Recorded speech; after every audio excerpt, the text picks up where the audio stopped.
আমার আফসোস হয় এই বাংলাদেশে 40 বছর এক নাগারে গ্রামের আমদানি থেকে শুরু করে গ্রামে গঞ্জে এত চিল্লালাম, এই জাতিকে জাগরণ করা, এই জাতির হুঁশ ফিরে আনা সম্ভব হলো না। এই জাতির হুঁশ ফিরে আসতে হবে, এই জাতিকে জাগতে হবে, এই জাতিকে বুঝতে হবে শুধুমাত্র নামাজ, রোজা, হজ, যাকাত ইবাদত নয়। ইবাদতের অর্থই হচ্ছে আল্লাহর আইন মানা জীবনের সকল ক্ষেত্রে। যতক্ষণ পর্যন্ত তা না মানতে পারবে শান্তি হবে না। শান্তি হবে? শান্তি হবে না। আল্লাহর আইন সব জায়গায় মানতে হবে। ইয়াকা না'বুদু, আল্লাহ একমাত্র তোমার গোলামি করি। আমি আপনাদের প্রশ্ন করি বোঝার জন্য।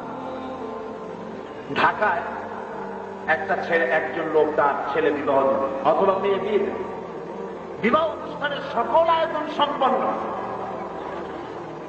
বসিরউদ্দিন নামক এক মিয়া সেখানে গিয়ে বলছেন, ভাই শুনতে পেলাম আপনার মেয়ের নাকি বিয়ে। তো আমি মনে করলাম যে আপনার এত আয়োজন, আপনার স্মরণ আছে কিনা, সেই জন্য আমি লবণ নিয়ে আসছি। আপনার তরকারিতে যাতে লবণটা যদি কম হয় তাহলে মানুষেরা কষ্ট পাবে। আমি খুব দরদ মন নিয়ে লবণ নিয়ে আসছি। বাড়িওয়ালা এই লোকটা সম্পর্কে কি চিন্তা করবে, মাথায় স্ক্রু, কি অবস্থা? সে বলবে, বেটা লক্ষ লক্ষ টাকা খরচ করতেছি বিবাহে, পোলাও, কোরমা, কালিয়া, কোপ্তা, ফিরকি, জর্দা, কত কিছু তৈরি করছি, সামান্য লবণ নিয়ে আর বছরদিন তোমার জন্য বাকি দিয়েছি। এই পৃথিবীটা সৃষ্টি করলেন যিনি, কত বড় বিরাট সূর্য দিলেন, চাঁদের আলোকা দিলেন, চাঁদের আলো দিলেন, তারকাপুঞ্জ দিয়ে আকাশ সাজালেন, গৃহ সমস্ত পৃথিবীতে বৃক্ষ রাত দিয়ে দুনিয়া সাজালেন, ফুল দিলেন, গাছ দিলেন, গবাদি পশু দিলেন, নদী দিলেন, সমুদ্র দিলেন, দরিয়া দিলেন, সম্পদ দিলেন, খনিজ সম্পদ দিলেন, পেট্রোল দিলেন, চুড়া দিলেন, স্বর্ণ দিলেন, তামা দিলেন, লোহা দিলেন, মানুষ দিলেন, গবাদি পশু দিলেন, মাছ দিলেন, সব সৃষ্টি করলেন যিনি।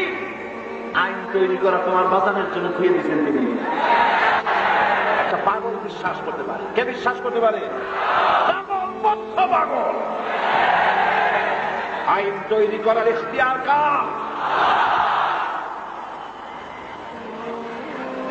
কাফেররা বলেছে, ইয়াকুলুনা হাল লানা মিনাল আমরি মিন শাই।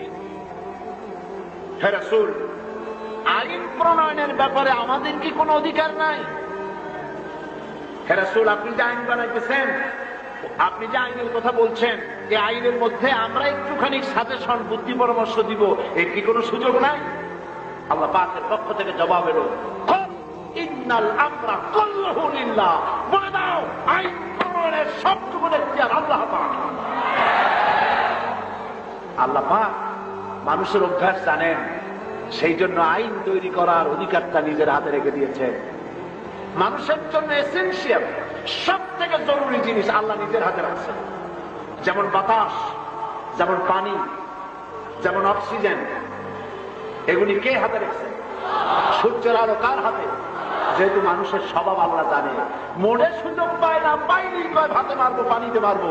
এই জাতির কাছে যদি পানির অধিকার, এই জাতির কাছে বাতাসের অধিকার যদি দেওয়া হয়, তারা বলবে আমার দলে আসো, বিরোধী দলে থাকলে বাতাস দেবো না, পানিও দেবো না। সেই জন্য আইন তৈরি করলে তুমি তোমার আইন দিয়া বিরোধী দল ঠান্ডাবা, এই জন্য আইন তৈরি করে এখতিয়ার তোমার নয়।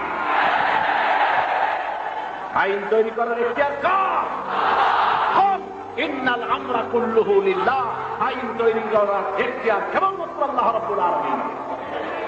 আইন বানাবা, সেই কোরআনের আলোকে হতে হবে, সুন্নাহর আলোকে হতে হবে। তোমার নিজের মন মস্তিষ্ক দিয়া আর নাস্তিক মোর্তার বুদ্ধিজীবী ভারতের দামালদের পরামর্শ আইন তৈরি করে চলবে না।